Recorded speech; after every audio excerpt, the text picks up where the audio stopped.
Mind's Eye Visual Guitar Methods here. Take number 99 for soloing over a minor 2-5-1. So let's get right into it. I got the meat and potatoes set up for you, and I'll try to do the I'll show you the patterns, and then I'll show you the theory after the messages. We'll be right back. No, I'll show you the theory at the end. So that being said, there's a lot of explaining to do, but like I promised, let's just get right into it to avoid the rambling. And today we're gonna be giving you the lesson in A minor, an A minor 2-5-1. But I've got a E minor bumped up right now, and I was noodling through that. Let's hear how it sounds first to kind of get you enticed here. Okay, so we got the 2, 5, 1. Here's the chords, little stabs right next to each other on the fretboard, really helps out.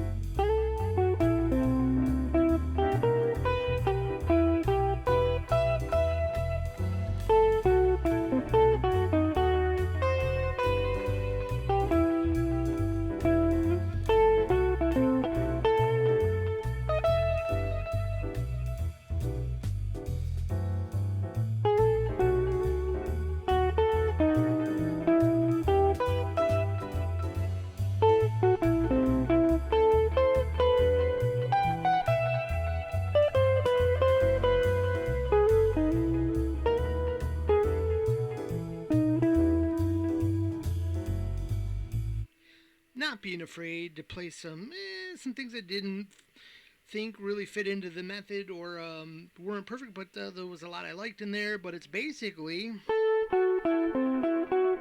see, you don't have a lot of time, so I'm gonna give you these big structures to play, but you really are only picking a couple of notes out of these pretty quick, and maybe in the beginning find one with a slower tempo, and so you can really learn the rhythm, because sometimes I felt like my notes were good but my rhythm was off. But here we go. You're basically playing a shape that's going to make this sound. I'm going to show it to you.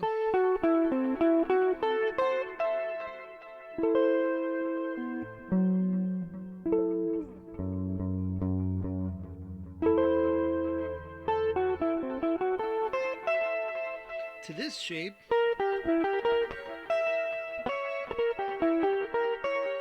To this shape. E minor. So this would be a F half diminished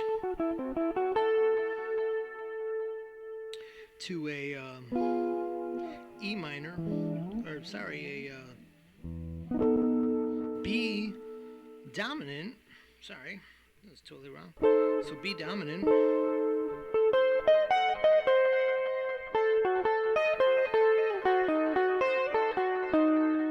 To E. So you can hear the changes, and they sound kind of cool together. And that's what makes this a thing in a popular musical endeavor.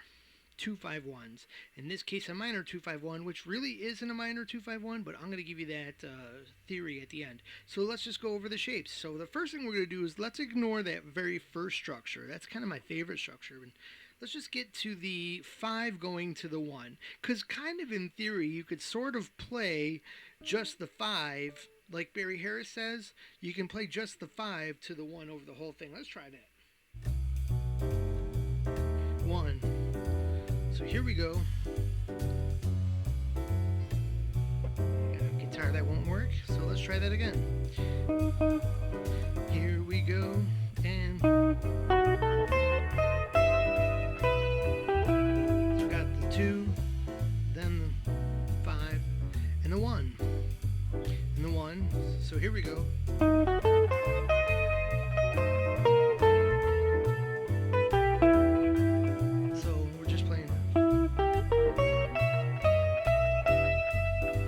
Try this again. Okay, so the 5, 5,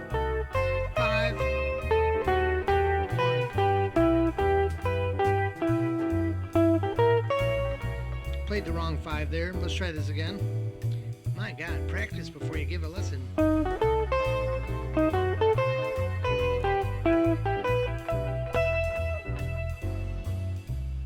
So you can totally do without the very first shape that I'm going to show you, but I really dig the first shape. It's got some cool symmetry to it, and so I like to try to get those notes in there if I can. But as you can see, it's pretty quick, and you could actually maybe have more of a pool of notes if you just stick with playing the notes of the 5 over the progression here. So what we have here, make a little change here, and something just happened there. All right, so the purple notes are where we're starting, and we're going to the green.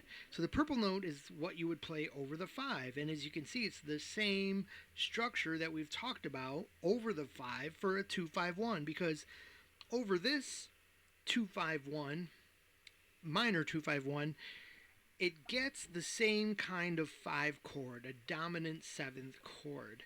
And you can do the same thing with it. Here, what we play is an arpeggio of a dominant 7th chord, but we have one different note in there. We're like +1 on a note, and it gives us, we got one high tension note in there.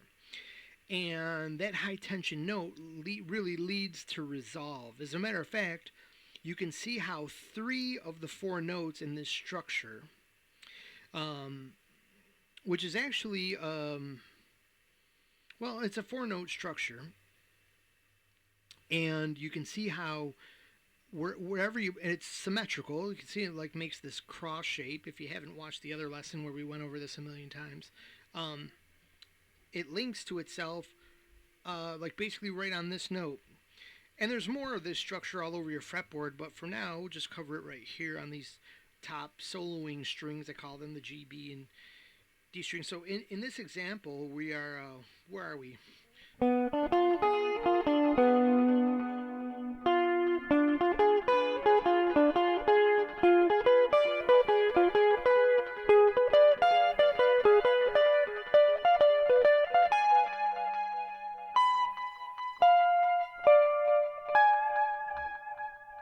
So you got this structure going up the fretboard that links together, real cool, really easy to know, and you can see how it has 3 of the notes at any given time will have a half-step resolution into the green is our 2 chord, which is the final chord. We'll call it the final chord. I kind of get it confused. Call it a 1 because, you know, it's where we're going, but okay. So, you know, in a 2-5-1, right? So, but it's our final chord. Our in this case, now we're down to our, like I said earlier, our A.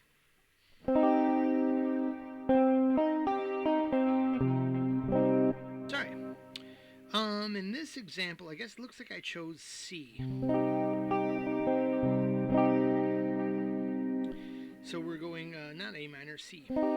And that kind of confuses things because, you know, then we get this D, G, C, and it's, I guess, useful because you always teach towards the key of C because you get all the white keys on the piano, but technically this is not in the key of C. C minor is going to be the 6. Here I go into some theory, but it's going to be the 6 of E flat major. So that starts throwing a monkey wrench into things. What I think would be better is to teach it actually in the key of A minor, because we know that 6, because that chord, the minor in a minor 2-5-1 is really the 6th chord of a scale. It's the Aeolian chord, right? But nobody wants to tell you that. And it's basically 7-3-6 is what we're doing. But and so if we use the 6,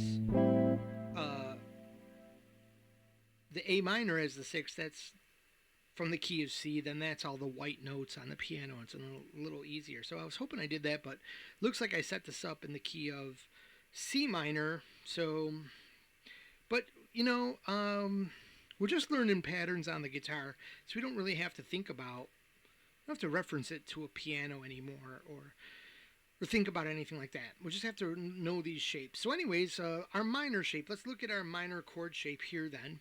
Now that we figured out this is a C minor, look at our triad shapes here. This is actually our second. So this is like a little bit ahead of what we're doing. We're taking this purple shape here that we just talked about, and we're going to the green shape. We talked about how there's a half step. There's only one note that's not a half step into the scale. You need to do a whole step. So once you know that, basically think about this. Here, let's listen to this.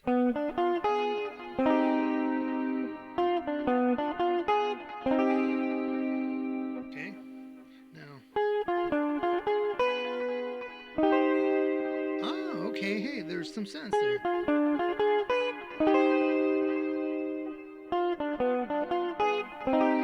And you can see like they overlap in a neat way where you can really get the shape played pretty and visualize it pretty easily.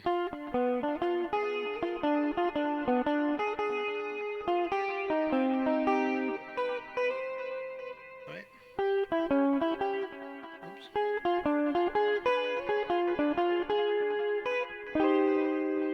Once again, then we'll move up to the other one here.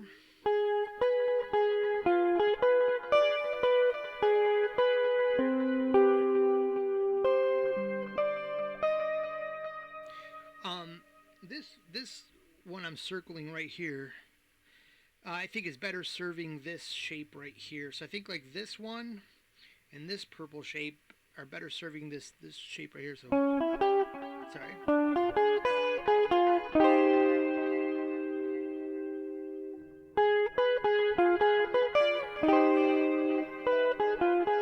We want to move up to this shape here, and I think it grabs, this shape fits better along with that. So we'll try that here. What I call the D minor shape, because you know that shape from C minor, move it up. There's D minor on your fretboard. C minor, kind of like from this shape here for D minor. That's what we're talking about for those who get lost.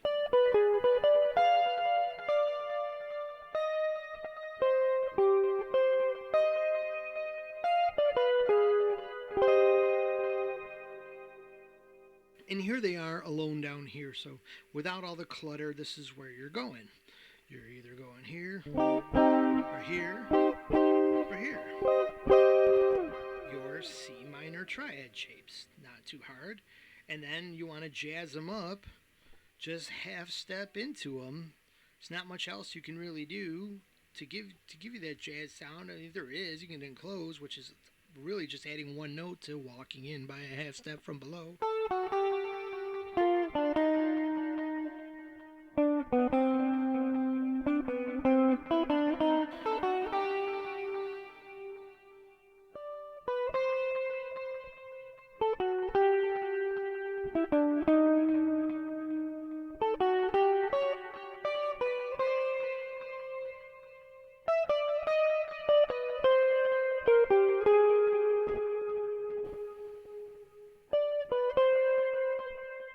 Played that one a little wrong. There we go. Alright, so as you can see, where do these shapes, how do you find these shapes? Where do they come from for the new people? As you can see from the faded out notes here, it's part of your cowboy chords that you know.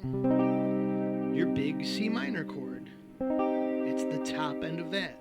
Your big C minor chord from the root note on the low E string. There's your C. Whoops, that's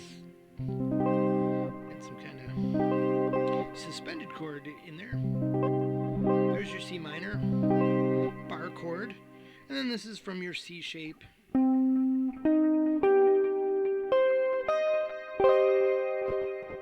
little harder to finger all that one if you want to do all the stretching there. I don't, so we're going to skip it. Alright, so basically then, to make this a little more simple, our resolution is from here to here. So if we were to play that backing track now, I'm going to have to do something here. I'm going to have to give myself a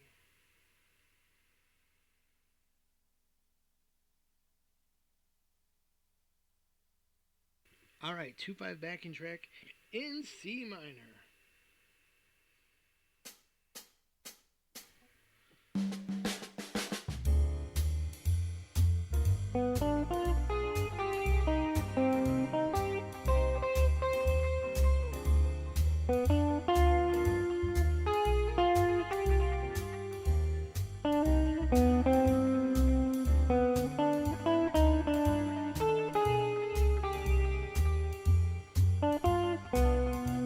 So we're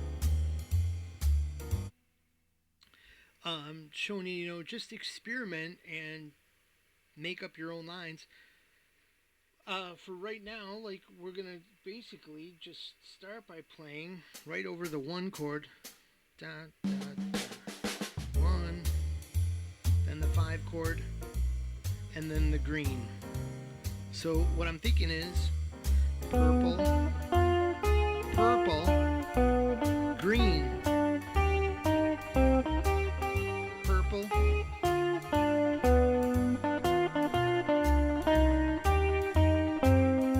Let's do a half step from a purple. Alright, not bad. Try another purple. We'll go.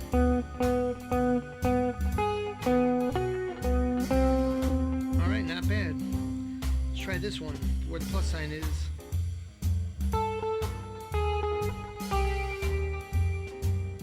Try that again.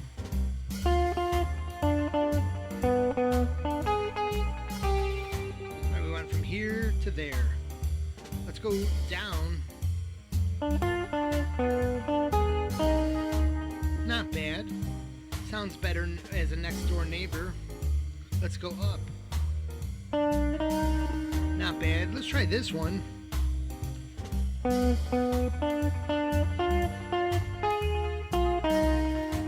Not too bad. Let's try to walk across that. This will be a really a rhythm step.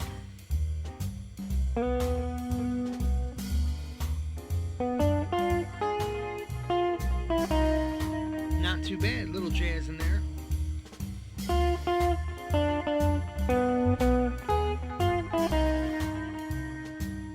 We'll try to enclose it. We'll go purple, purple, green. Not too bad. Let's enclose this top one.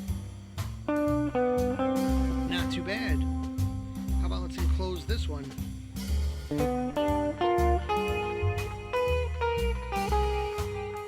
Well, that didn't work out good.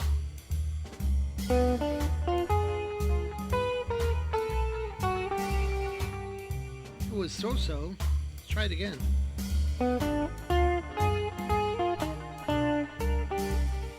Okay, stop screwing that up.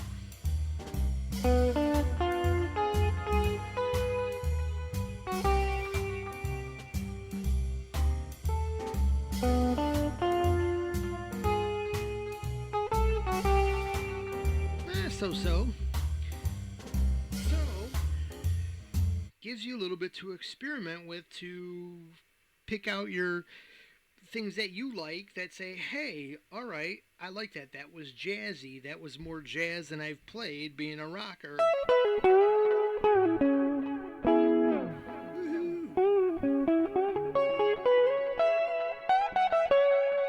All the great classic licks that are cool for rock but don't really have that jazz vibe. How do you get it? Do a lot of half steps. Know where your half step resolutions are.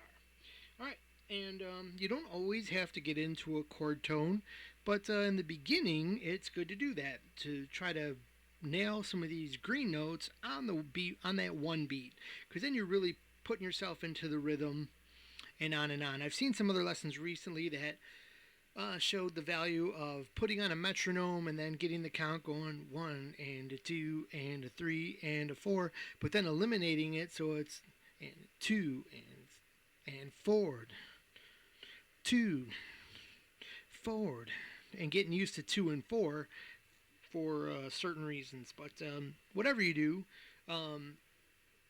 do your research and you'll find some people talking about 1 and 3 and 2 and 4, but the beat is important. All right, so let's do it again. Let's use our second shape here. We'll play just from a 5. So over that one chord, the half diminished. Oh, sorry.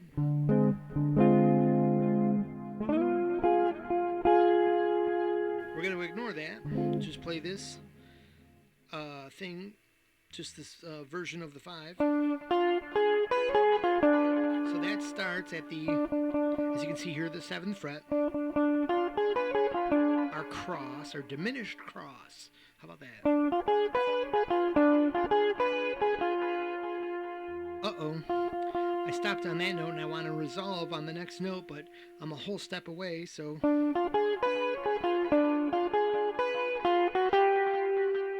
So we'll grace that hot note there into the green. And I thought it sounded okay.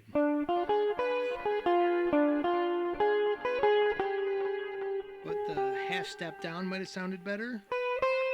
That really sounds good, because that's right into the root. And then root, you say, yeah, I'll go back here. Oh yeah, like learn where you're, which actual intervals, root third or fifth, root flat third or fifth, that you're rolling into here, and learn which ones that you like for, which is going to give you the strongest resolve. Pretty obviously the 1. Then the 5 is maybe a little of a tastier choice with strong resolution, and then the 3, a little bit more of a, perhaps maybe a jazz choice there. And that would be like in this shape, this would be the top. Let's hear the top resolution. I like that. Let's hear the resolution in the 5. Not too bad, but we got the wrong note there anyways. Let's try it again. Ah, nice and classy. Let's try that 1. Here we go. Wrong note. Could you hear it? Just testing you, right? Here we go again. Nice and specific. Let's hear that again. Real clean, real finished.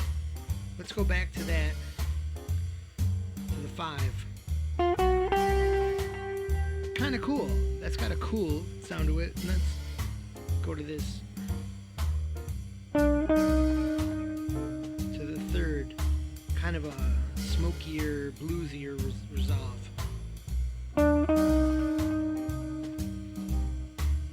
Let's go down to the 5. Not bad. Definitely a sensible resolve right from there to there.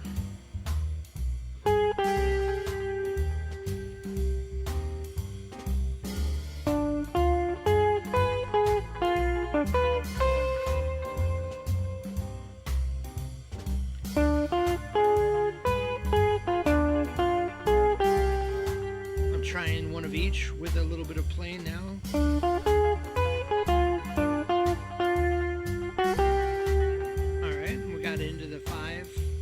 From both sides there. Now it's time for the... Not bad.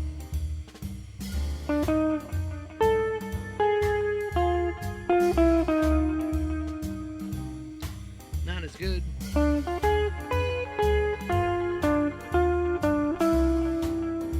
Wrong note. Try again.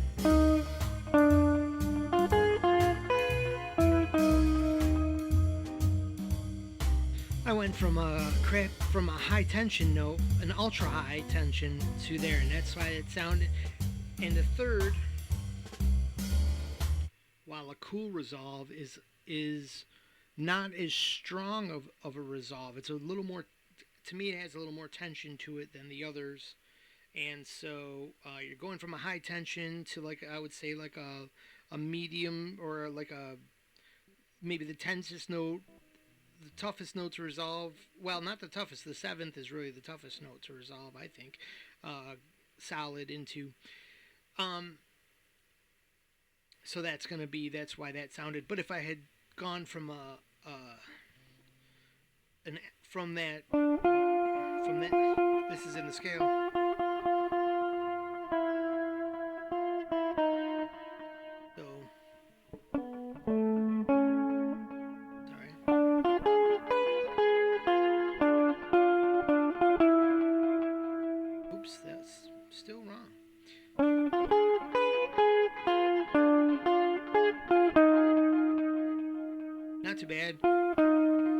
because I went from the note here right into it without using that really the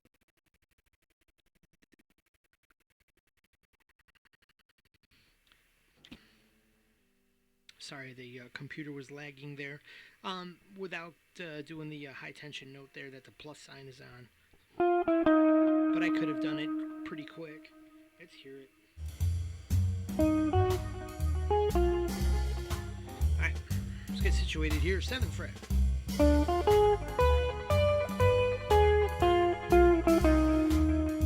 Alright, so there had some merit to it. Let's try this one out.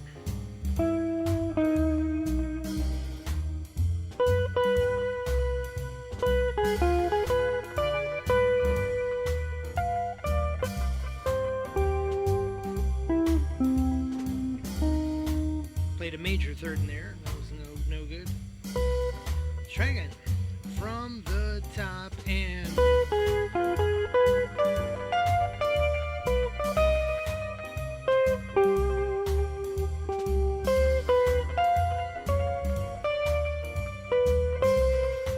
so you can see I started out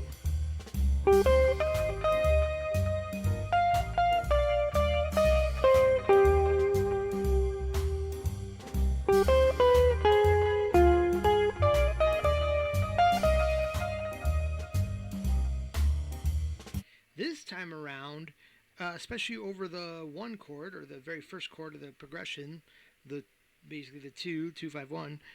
So it's the first chord, so that's where I get confused. I call it the 1, but it's the first chord is what I should say.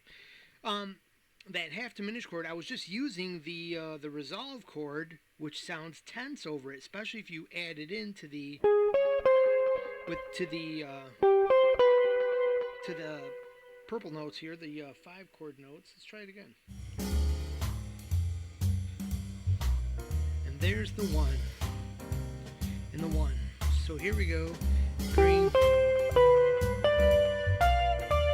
green,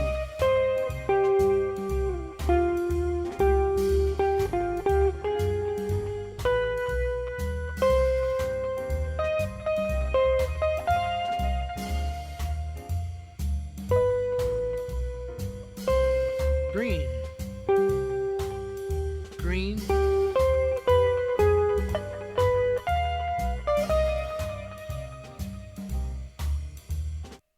and I think that's a great strategy. And I think it's because this one, you're sharing a lot of notes with this, between the 2 and the 1.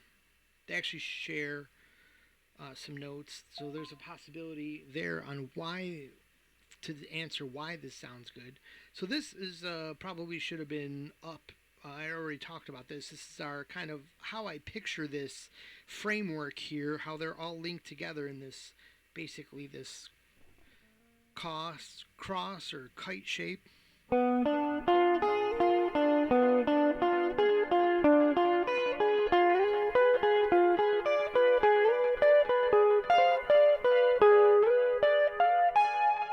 can, any note you land on, you just slide it up. 1, 2, 3, and you'll get to the next shape on any note. It's got this excellent, cool symmetry that makes it so easy to do this you never even thought possible. So let's add in, if we want to, you can dance if you want to. We can add in the this weird chord that shies everybody away. It's this half diminished chord. That's basically the 1 chord. As I showed you, you don't even really need to think about this. However, it's great for comping. If you're just going to go back to comping, you're going to probably kind of want to know the chord. And know it's really cool. It's got like 4 really cool areas that make it cool to jam over, or kind of memorable to play. So here's our shape. So if we're considering the D is our first. So remember, C is we're doing C minor. So what's the 2? If C minor is the 1, what's the 2? 1, 2 in the scale. It's going to be D. D half diminished. Now you say, why half diminished? where did that come from? Like, this is a 251, and how would I know to make it this weird chord? Well, we'll go over the theory about why it exists like this at the end. But right now, let's just say that this is what we need. Cool sounding chord, right? Make you a hip player knowing this. Because how often do you play over a minor 7 flat 5 chord? Or what's known as a half diminished chord.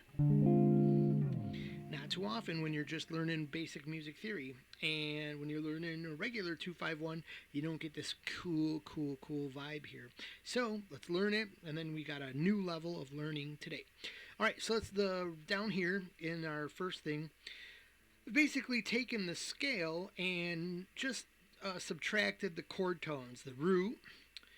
So what what makes up why is it half diminished? Okay, so a diminished chord means that it's basically a minor chord with a diminished fifth. Just the 5 is lowered. That's the only thing you need to make it a half diminished chord. If you want to, but then you say, well, what's a whole diminished chord?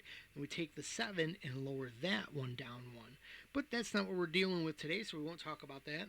Just this half diminished chord with one changed note, and it gives us this neat symmetry when it's time to jam. All right, so we can see here that we've got a root, the flat third like a minor chord, the flat 5, which gives us our half diminished sound, and then a flat 7 just like a minor chord, back to the root, and then this leaves us with some our choices, which are here. We got the 2s, 3, the 4, 3 and 4, the major third and the 4, and the 5, the flat 6, the 6th, and the 7th, and just leave it at that. So here's our notes. If we want to, this can help us certain things we're thinking. No matter what the key we're playing is, we're going to kind of want to know the notes of our chord. I don't find it too important for most stuff, but D, F, the G sharp, A flat, and C. All right, because we know from the major scale, D, F, A, C is a normal minor chord that we would use. The 2 chord in the key of C is actually just a minor chord. So this is where I'll start getting into some of the theory here. This is where I don't like that it's called a minor 251, because then you think, okay, so as a beginner you're thinking, okay, well, I know the 251 is D minor, G diminished, and C major.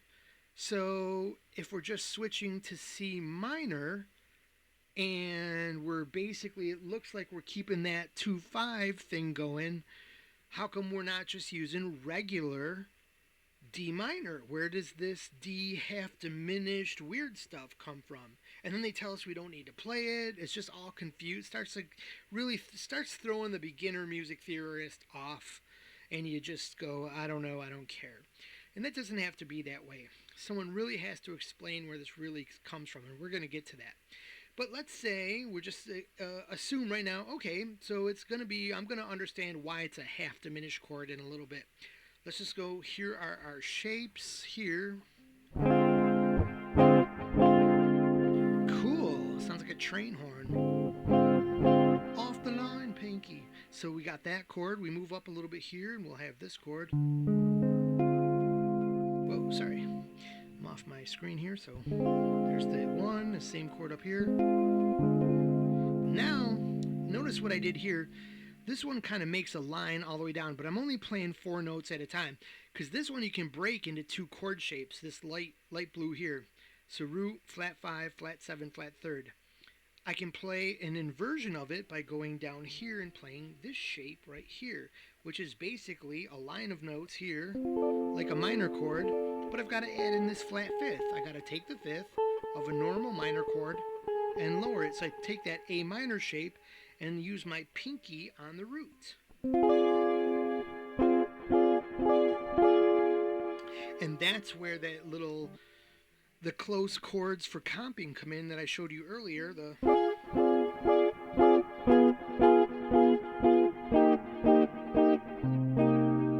See that C minor shape that we know? Real easy, root at the top, straight up and down. All right? What fits right in the middle there? There's that 5. It's a D shape chord, but it's up on the D, G, and B strings. Wow, that's easy. How did that get there? Well, that's coming from this.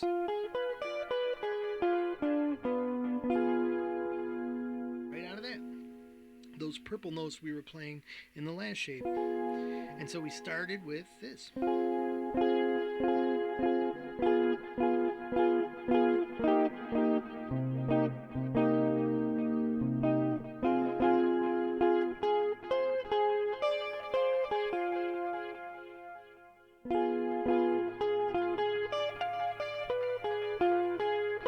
Can you hear where it's going to go next?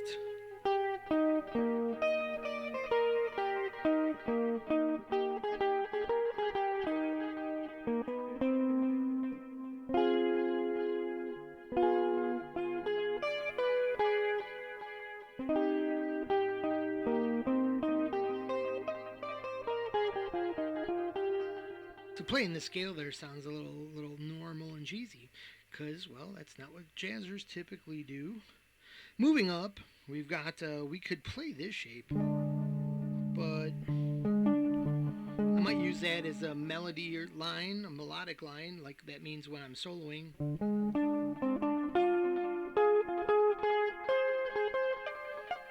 But you don't have that many notes to play anyways, so you're not really going to play anything unless it was you extend your jam out a little bit. Then you're not really doing so much of a jazz 2-5-1 or 7-3-6 like we're going to find out. But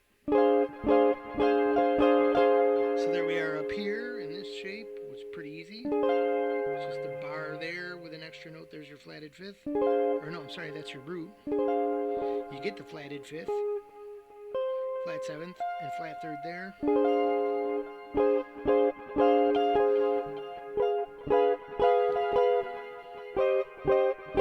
And you can find out that all the comping is right next to all these shapes. The comping is right there.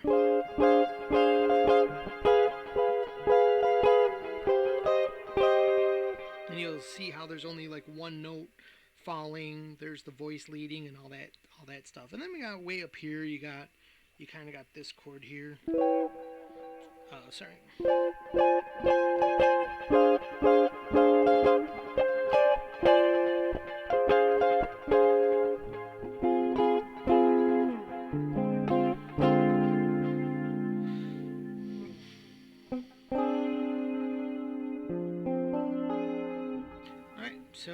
There. Let's turn that into some jamming. Here's my favorite shapes. You can see they're lined up over, where these chords are. So, kind of where this chord is. You've got. I like that. It's like a expanding diamond, or like a pyramid with a diamond. I don't know, but it's really cool. I just like this shape. Got a great sound, but you usually can't pick all those notes.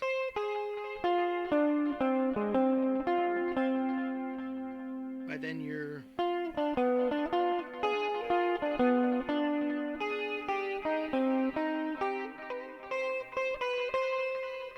Alright, so up here, moving away from that shape, but using some of its notes, you got... I really like that, although we played it at the wrong fret.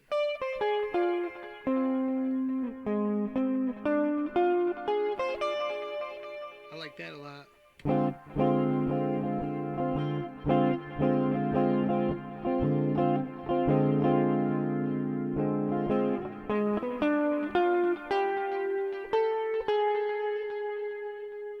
Wow. Talk about screwing that up. Let's try again.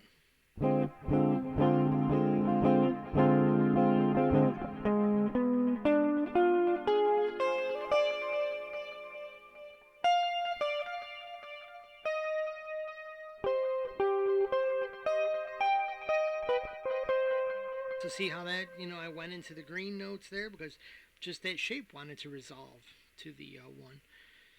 Anyways, so there's that, like that shape. You've got this shape. This is kind of a little bit like a pentatonic here. You could go, you could play, what are we down from the root here?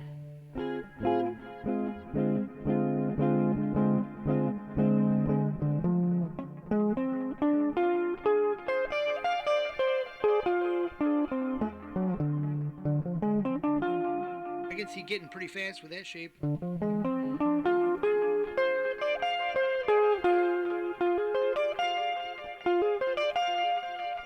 You can skip this note because it's a repeat note that you just played here, so you could play it.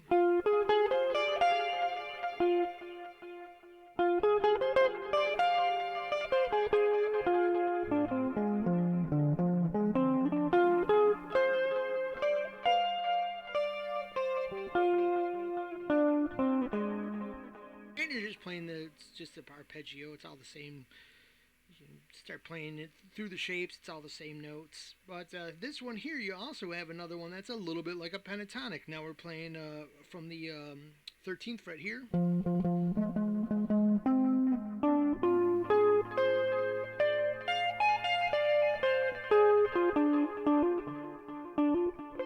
It's a little bit trickier, but...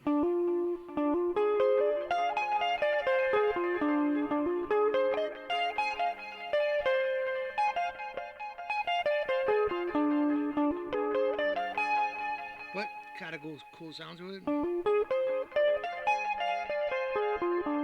And as you move these through different keys, some of these are going to be more handier in the shape, in the place you want to be.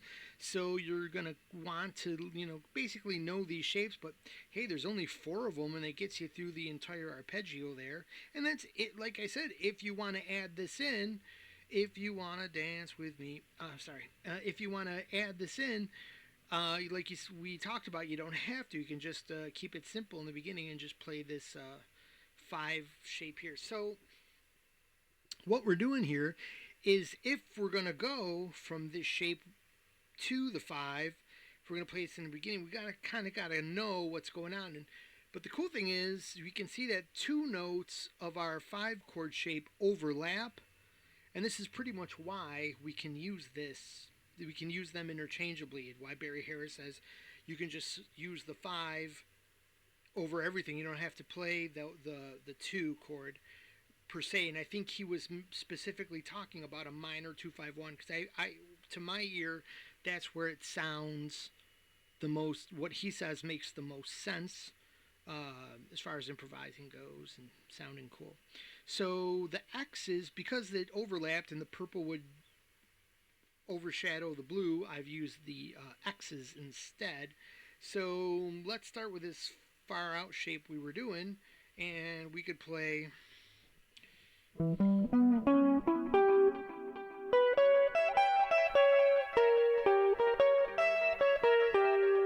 there you can hear I just changed 1 note there, and from here,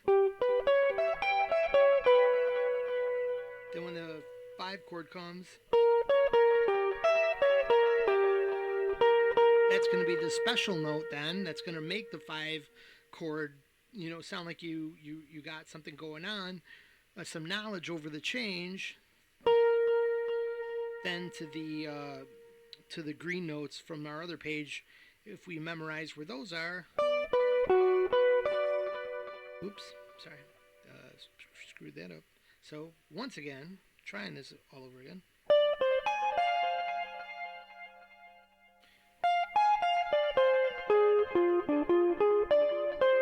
And that's more notes than you'll get a chance to play, but that was the 2 chord.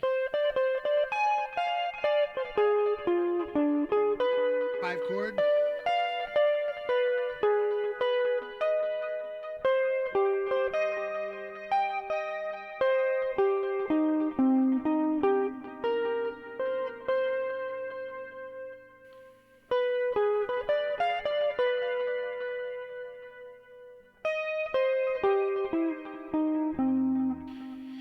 So I think I had something. Let's try this again.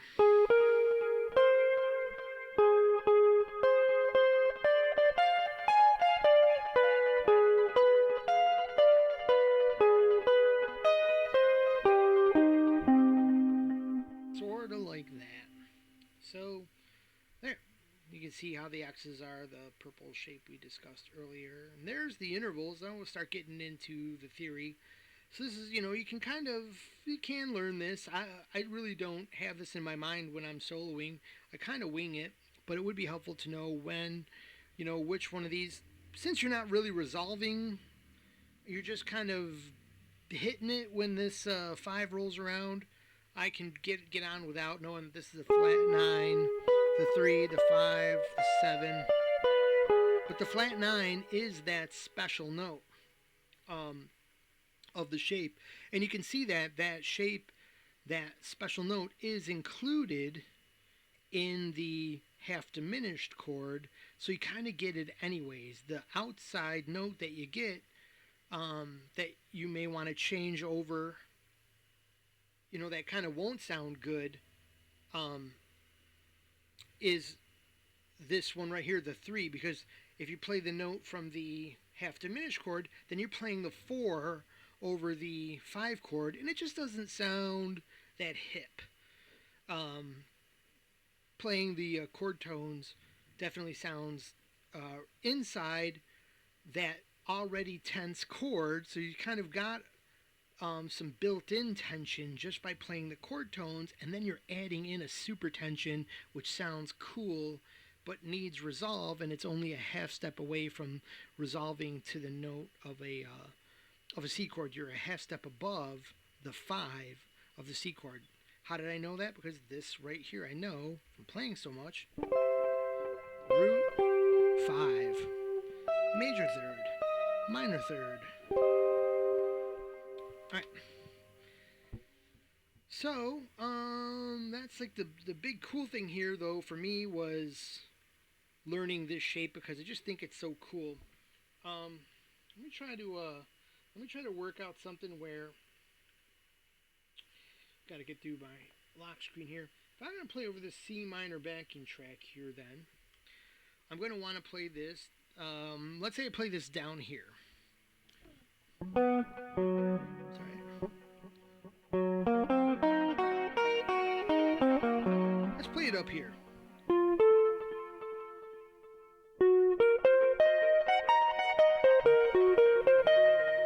So where is our cross shape going to be for when we need the 5 chord?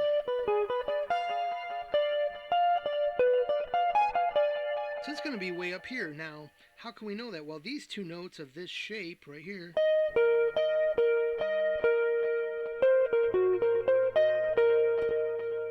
this one and this one, are in that other shape.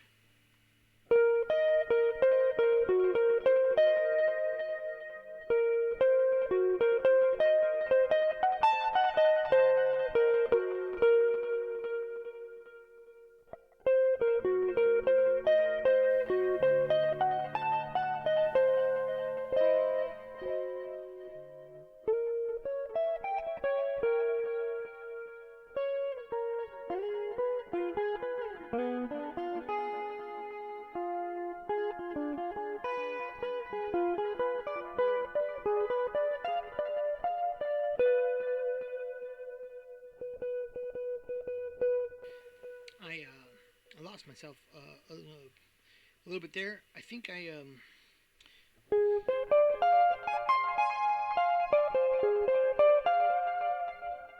going to change place. Let's play it down here because I had screwed up where it originally was located. Alright,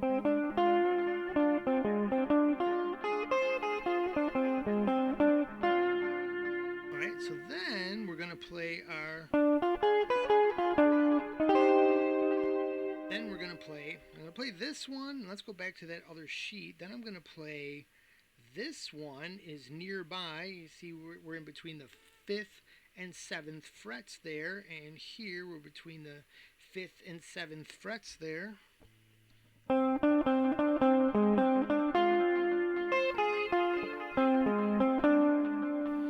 So this note and this note are the same as this note and this note, so that's going to help me locate quickly where I don't have to change anything. I just have to jump into playing this note and this note. And which one is going to be this is going to be like the standout note right here. And this note is pretty much in that shape. No, that's going to be the standout note. Well, it doesn't matter. Anyways, so there we have the, it's going to be an overlap note there. It's basically going to be this note right here that's going to be our hot button note. So anyways, or as we can see here, like we're playing this over the 2 chord. Then when the 5 chord comes, we're switching that down in our shape, and also adding in this note, which is still in our old shape. So that's going to be the note to hit. I might try to hit this one too if I can, and then I'm either going to go up one more time into the C, so, or yeah, like I'll play this one over the 5, and then that one over the C, but we're playing this one over the 2 chord. All right, so let's kind of see. It doesn't take that much thinking to do this. Let's just do it. So I'll be playing this going into the green here, but we're starting with this shape right here. Let's hear it.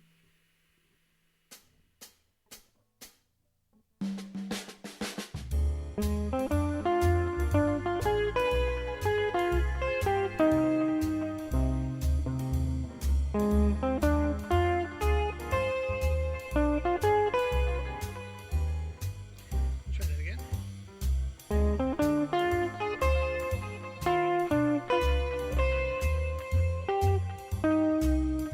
I want to try to do a little bit more.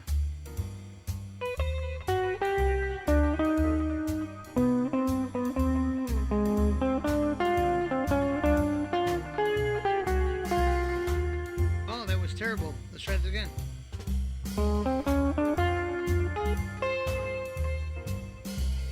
Let's try that again.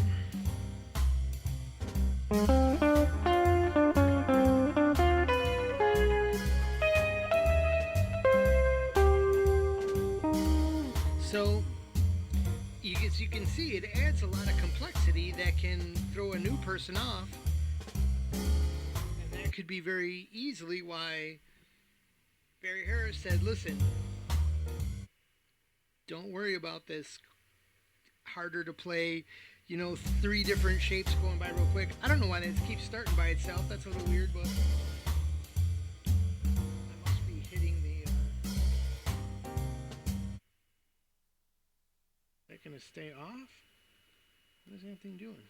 Huh, okay, so it can be a little bit more because you only got dun, dun, dun, dun, change. You want to be right in the other chord, so you really only got something to do here. To me, it sounds even like cooler to just play a little bit of the original chord.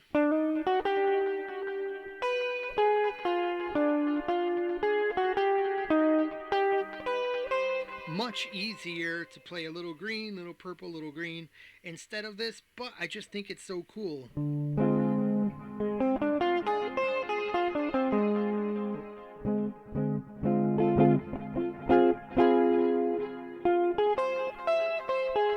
Let's try this shape instead and see what we get. This one here, we're going to play... Sorry. Yeah, we're going to play...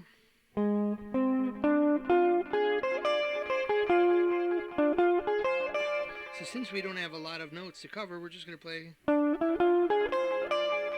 going to like add in a note there to jazz it up. There, going...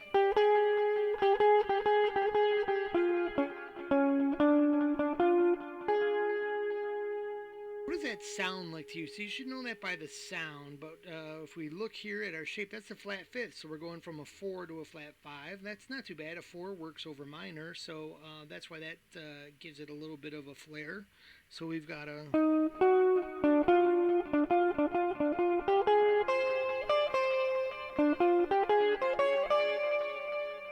So what is... And right here is the... I believe it's a half step down from there. No, it's that. So you're already covering 3 of the notes you need. You got 3 purple notes right here. So why don't we X those out? So this is where I'm going to go from here. All right. And then the O is going to be my green notes to resolve. Should we make those green? Lamborghini green. And then I'm going to go right here. I'm going to be on the X's. So as you can see, I can take it this X and move it up. I can take this X and move it up. If I'm on this X, I gotta hot button it to that resolve tone. But that should be a good resolve tone because that's the 5. This is the root. That should be a nice strong one. This is going to be our smoky room resolve. May not be as uh, noticeable.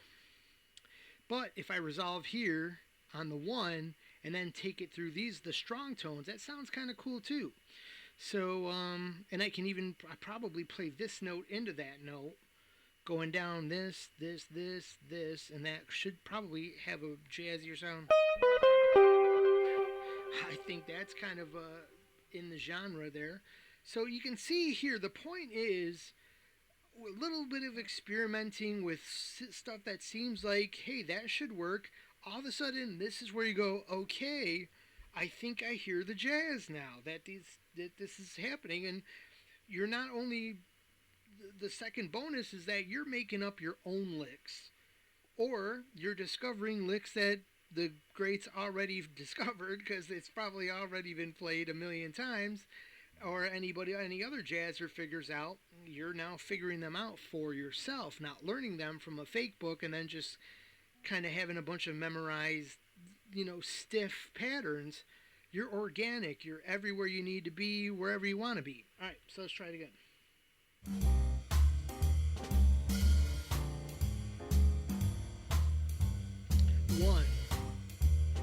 One. So here we go. We'll try it starting on the right freaking notes there. And again.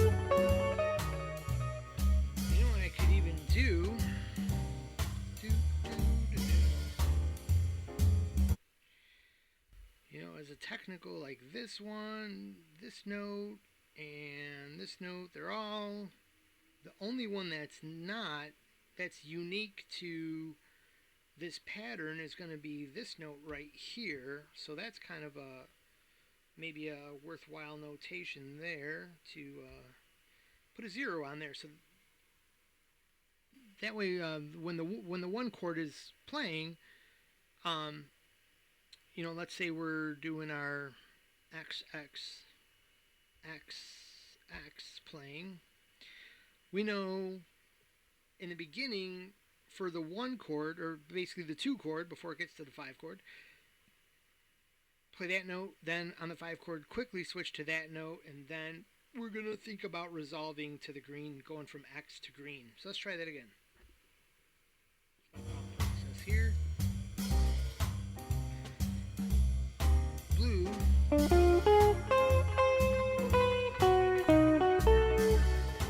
let's try that again.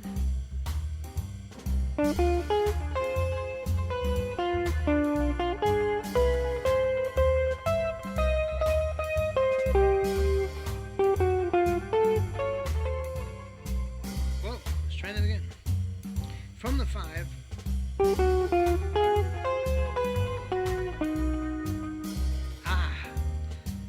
Into the 5 chord wrong.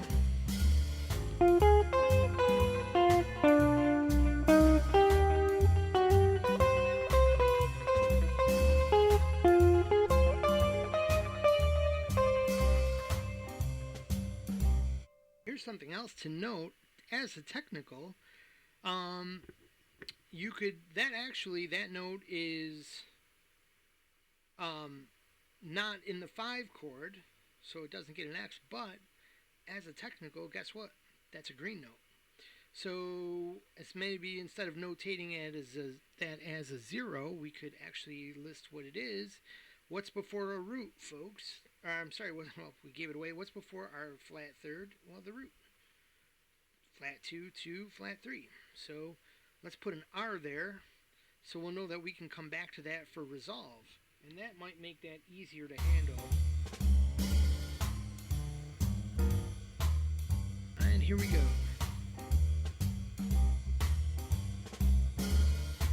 Here's the beginning. 5, 1, 1. Here we go.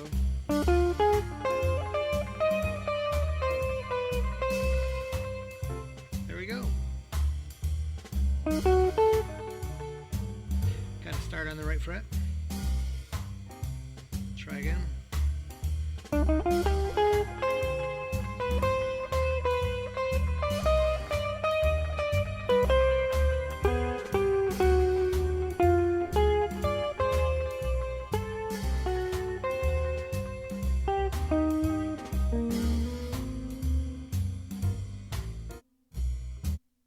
I liked some moments in there. Yeah, there was some crap in there, but that's just me hitting wrong notes because I'm just sitting here trying to give a lesson and thinking a little too much. But as soon as you get these patterns down and you can just, kind of know where you are on your fretboard, you got it. And we can also think like, here I could even do this. This might be helpful.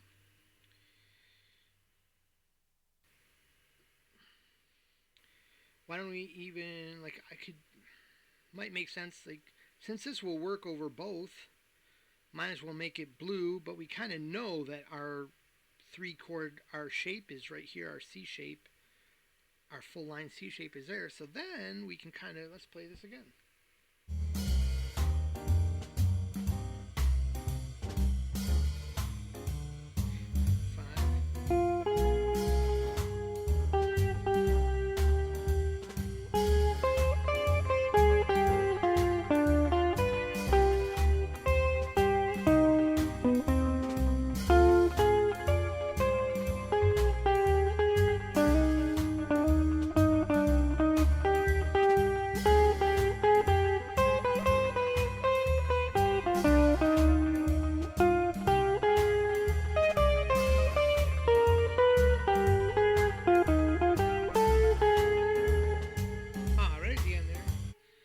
Clunker at the end, but otherwise it was pretty good. I was just going like blue, knowing that that's my cool note over the 2, but I better not play it over the 5.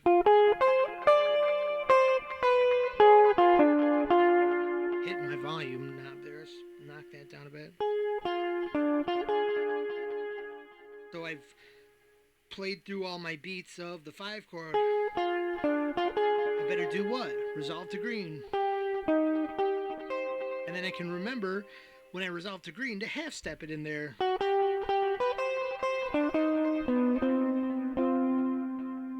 Right? So here I am here on the on this blue note. Where the hell am I? I'm here on my Good Lord. I'm on my, this blue note here. Oh, I'm up here, which is a blue note, but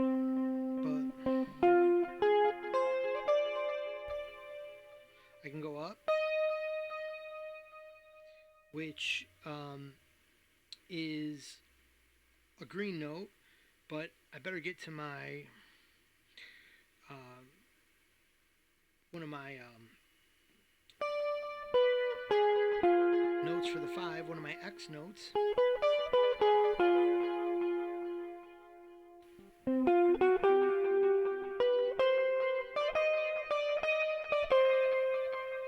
So here what I did there, I walked up on a hot note to the 5, then I played the 4 into the root, or what is that, the 7 into the root, and then the 3rd.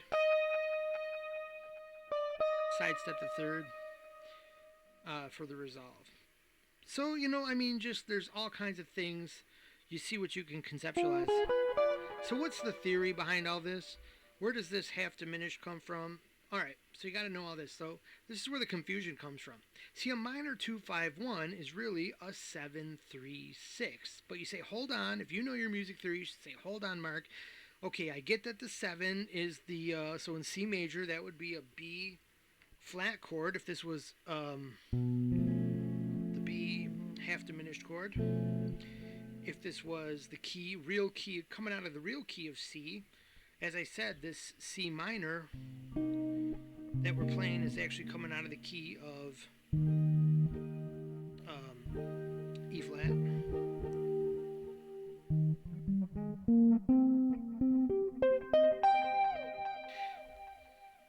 Before I get everybody lost, the beginners lost. Anyways, a 7-3-6. So, like in the key of C, that would be B half diminished. And then you're saying, well, wait a minute, Mark, the 3 is just a minor chord. Then the 6 is that C minor.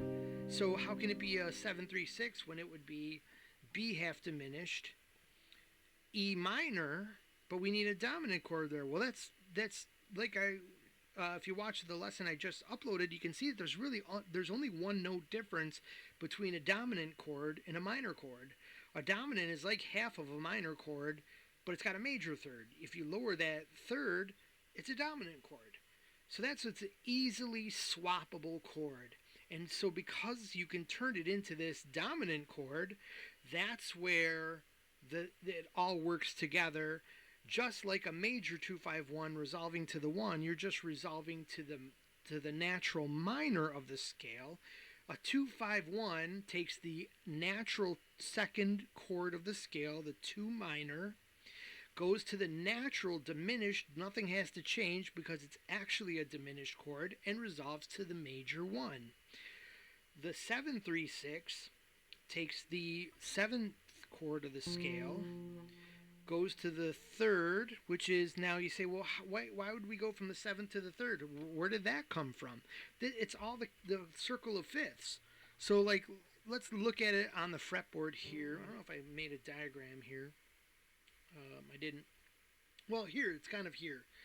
See how, if you went down your fretboard here, let's pick C, okay? Well, as our 2, let's pick B. 2, what's below the B? E, the 5, what's below that? The A, the 1. 1A, 2B, right? So you 2, 5, 1. We're following the circle of fifths. 2.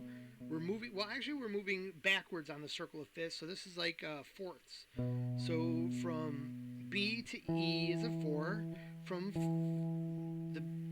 what are we on now? The E to the A is a 4, and then 1 to 4. That's the odd man out. Then the next one we get to is the 7. We have to make that little adjustment here for our G to B string. 7, 3, and then 6. So you can see how I figured it out earlier. It's like,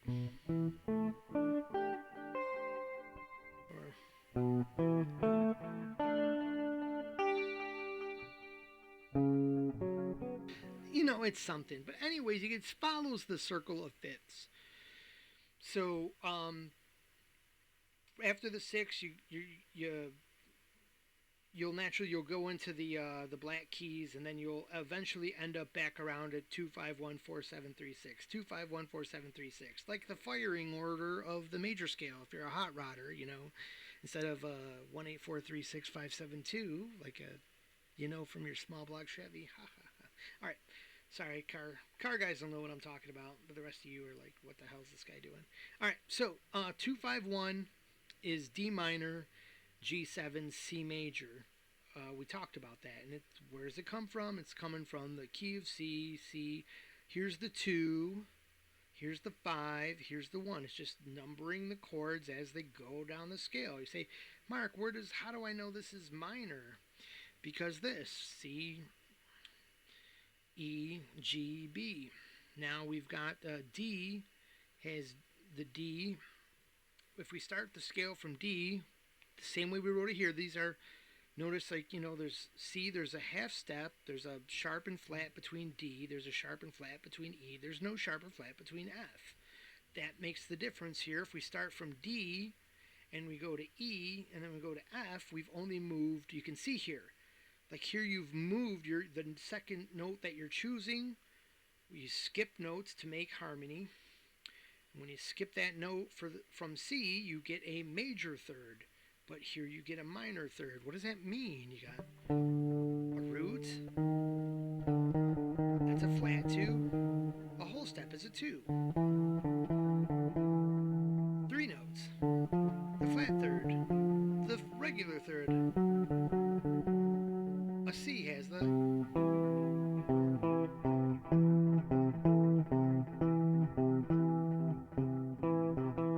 D has the minor. You can hear it. So that's where these chords are coming from. And then, dominant. And you can just look at I'll leave it here so you can pause the screen and see my notes and see if you can figure it all out. That's where it all comes from. But the 7-3, 7-3-1, 7-3-6, a 7-3, clear up my mistake there, a 7-3-6 from this scale is therefore B half diminished. See the B, if you start from the B, you get a B in the house. You got a root, the flat third, and the flat fifth. Let's see it. You got B. B would be here. If we skip to the D, we've got a flat third. And then we skip to the F, we've got another flat third. So now our 5 is flatted. And then we have, you get to the flatted 7. The A before the B. All right, so that's where this 7 is. That's why it's a half diminished chord, because it's actually occurring from the 7 of the scale. So when you see minor 2-5-1, yeah, it's a 2 and then it's a 5 and a 1. It kind of, you can see how if you line it up, like if you play it in the key of C, it still is D, G, C. If you don't include all the fancy chord, the proper chord terminology, then it's D, G, C again. So it's kind of like a 2-5-1 in minor, because from the minor chord you're starting to the next chord up. The second chord from your minor is your 1 chord. That's what jazz are just making a big conversion of everything. But the truth is that makes it easy for beginners to learn and stops locking the door on beginners from jazz is to just understand the reality of what's really happening. It's a 7-3-6 where the 3 has been adjusted to with one note to make it a dominant chord. You're going to the 6 minor chord. That means that when you want to resolve, when you get to that minor chord, you'll notice that sometimes I just played, here's C. We need an Aeolian scale because it's a 6. You can play that. You can play all those notes to have a somewhat normal sounding, but very inside resolve on your chord there. All right, great. Can you guys hear the bass stereo out there? Oh, they just shut it off. Wonderful. Thank you very much. Now you know how annoying your bass stereo can be. All right, so there you go. And there it is again. Awesome. Can't play anything because their tonal gravity is now whatever the fuck is coming out of those speakers. Excuse my language, ruined my whole lesson here. There is my, and you guys probably can't hear it anyways. It's just banging my forehead here on their bass note. But great, honest to God, I don't hear their license plate rattling, so they got it set up pretty good. That's a good sounding setup. You got to admit that if I want to turn it positive and give them a compliment like they deserve, because people are good, right? B half diminished, E7, A minor, and you're getting to the 6 of C major. So, that's kind of how it all works. So in theory, you're kind of playing Locrian, then altering the 3, altered Phrygian, and then 6, Aeolian. but nobody's going to think about it like that, and I wouldn't urge anyone to think about it like that because it's not. None of these chords are extended enough to give it a modal sound. You're just going bam, bam, bam. But as Barry Harris said, you can change out, you can slow it down by just playing the dominant. And then as I showed here, you can play a little bit of the mix in a little bit of the final chord there, your sixth chord or your ending chord. Now it's tough to, because I'm calling it from two different terminology standpoints. But you can get what I'm saying. We'll just call it the A minor in our key that we're in now, talking about. Play some of your A minor with your 5 chord, and that gives you a nice little bit of tension, and then the inside tension of playing over the 5 chord with the high tension note there, and then resolve to back to the green notes or the C. Alright, so that's it for today's lesson. I'm sure we took 4 sheets and turned it into another hour, but I think it was worth it because I think this one, my last lesson, I just showed you some chord things you can do, but there wasn't a lot of like, go to YouTube, pick out this backing track that you never understood before and now are able to play it for it. That's a lot more impactful, I think. And if you did find a lot of impact with this, then think about any support you can give the channel. All right. Because as it stands right now, like, I'm giving you this lesson set up over the road because I get a Sunday that I won't find a load on. But when it comes to finding a load on Monday, I'm going to try a couple more loads. I'm chasing a misfire. My van has gotten old. It's not handling these high mileage runs anymore, and it's breaking down. It's needing constant parts. I put a transmission in it. I'm in massive debt because of that. And now I'm chasing a misfire that I've thrown some parts at. It's turning out into throwing a lot of parts at something that's not getting fixed. And now I found an oil leak that's some kind of major oil leak that's happening, and it could be something as simple as a valve cover. It could be something as bad as a rear main seal. And if this van needs a rear main seal and the transmission needs to come out again, I'm basically out of business with my line of work now.